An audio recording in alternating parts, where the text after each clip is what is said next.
Salut à toutes et à tous et bienvenue dans ce nouveau tutoriel dédié aujourd'hui à InDesign. Dans cette vidéo, tirée de ma formation sur les exercices pratiques dans InDesign pour le TOSA, vous allez découvrir les outils de filet, de bordure et de fond de paragraphe.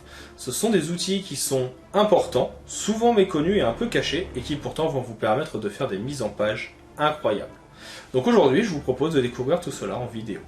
Si jamais vous avez des questions, je serai disponible dans la section commentaires pour y répondre. Si la vidéo vous a plu, un petit like, un partage, un abonnement, ça permet à la chaîne de se développer et aux vidéos de gagner en visibilité, ce qui n'est pas négligeable. J'espère que la vidéo vous plaira, je vous en souhaite un bon visionnage et je vous dis à tout de suite.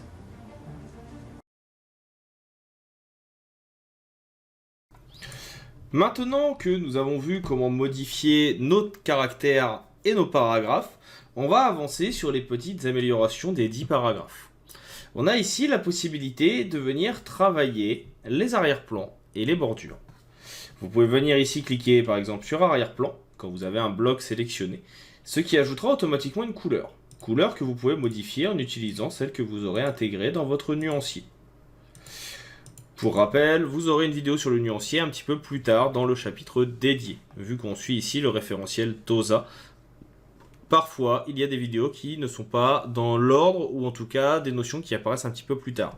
Pas d'inquiétude, vous pouvez passer d'une vidéo à l'autre. Vous n'êtes pas obligé de suivre strictement dans le sens que vous voulez, ou qui est proposé ici les vidéos. Donc n'hésitez pas à aller voir celle sur le nuancier si vous avez un petit manque. On n'oublie pas ici qu'on est là pour avoir une aide-mémoire et pouvoir apprendre les outils essentiels pour le TOSA. On va avoir également en dessous la possibilité d'avoir des bordures qui se mettront soit autour de l'intégralité de vos paragraphes, on va ici appuyer sur W pour le voir un petit peu mieux, soit, si jamais vous ne sélectionnez qu'un seul paragraphe, comme on l'a déjà vu, de mettre une bordure autour de celui-ci uniquement. Maintenant, ça serait sympa de pouvoir les paramétrer, ces paragraphes, et de pouvoir modifier les arrière-plans et les bordures. Deux solutions. Soit vous appuyez sur Alt, et vous venez ainsi ouvrir un panneau, bordure et arrière-plan. Sinon, vous pouvez ouvrir le même menu en venant ici sur le petit menu Burger, c'est 3 ou 4 lignes parallèles, et vous avez ici également filet de paragraphe, donc qui va être vu juste après, qui permet de venir ajouter une petite ligne, ou bordure d'arrière-plan, bordure et arrière-plan, je veux dire. Et donc ici, le principe, c'est que vous allez pouvoir venir modifier la bordure. On met un petit aperçu pour voir ce que ça donne. On va pouvoir venir, comme on l'a déjà vu sur d'autres outils, augmenter la taille, modifier le type de contour.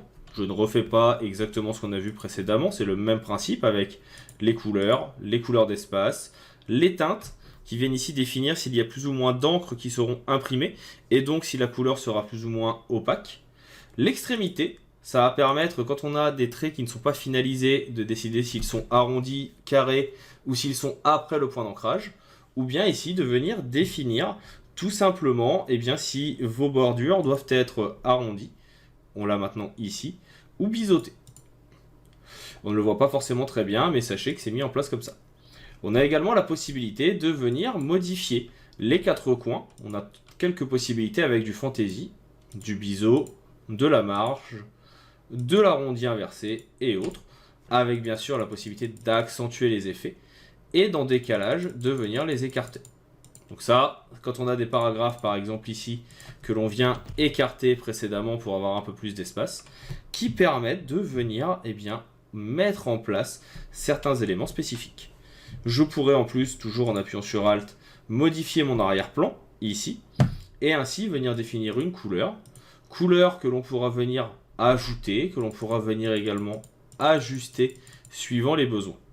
Là vous voyez que j'ai fait une petite erreur, l'effet ne se met qu'en haut. Pourquoi? Parce que je vous ai expliqué tout à l'heure que c'était en étant dans ici votre paragraphe que l'élément sera pris en compte. Comme j'étais sur une zone où j'avais sauté une ligne, ce qui était pris en compte c'était la ligne toute seule. Donc là, on a bien notre fond.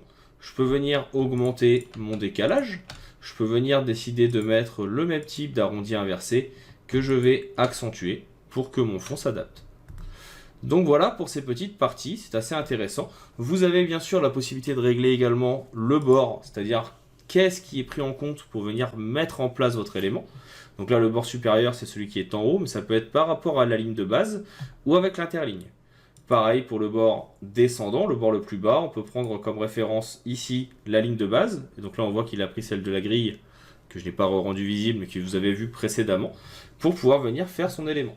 Si je me mets ici pareil sur la ligne de base, on voit qu'il y a une ligne de base qui est ici. Donc du coup, ça ne va pas jusqu'au bout. Et si je prends sur l'interligne, ça dépasse un petit peu. Si je prends la largeur, ici je peux décider soit la largeur du bloc, soit la largeur de la colonne. Donc ça dépend de ce qu'on a mis en place, s'il y a eu des colonnes ou autre. Ensuite vous cliquez sur OK.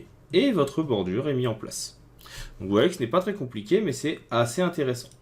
On va en profiter, on va faire d'autres blocs. On va regarder également quelque chose qui est proposé et assez intéressant. C'est ici la possibilité de venir mettre en place des filets de dégradé. Ces filets de dégradé vont permettre tout simplement de venir créer un nouvel élément. On retrouve ici la possibilité de cocher un filet. On n'oublie pas de cocher l'aperçu. Et là, le filet est sur un paragraphe qui était transparent à la base. On peut venir modifier la taille, la couleur, la largeur, définir si c'est sur notre texte. Comme on n'a qu'un espace ici, pas d'élément textuel. Si je mets ici un retrait à gauche, je peux le décaler, comme on l'a déjà vu. Et je peux venir modifier les différents paramètres qu'on a déjà vus. Je peux décider que mon filet soit au-dessus ou au-dessous de mon élément. Et donc là maintenant, si je viens écrire, eh bien, vous voyez que on a sur cette partie-là une ligne qui va se mettre en place à chaque fois qu'on va venir en sauter une nouvelle. Parce qu'on a notre filet qui va se mettre sur notre zone textuelle. Donc voilà pour les petits filets dégradés. C'est quelque chose que j'utilise très peu, parce que je trouve que c'est très peu pratique. C'est très compliqué à programmer et à mettre en place, mais ça a le mérite d'exister. Ça me permet de vous rappeler ce petit point de grammaire et ce petit point de sémiologie, on va dire. Le filet, c'est une ligne qui vient donc se mettre sous un élément pour le souligner et qui va permettre de venir l'entourer. Ça peut également être au-dessus. Vous croiserez certainement le mot dans votre formation et dans votre certification TOSA. Ne l'oubliez pas. On va maintenant passer à la suite avec une partie qui va être dédiée aux césures et aux justifications.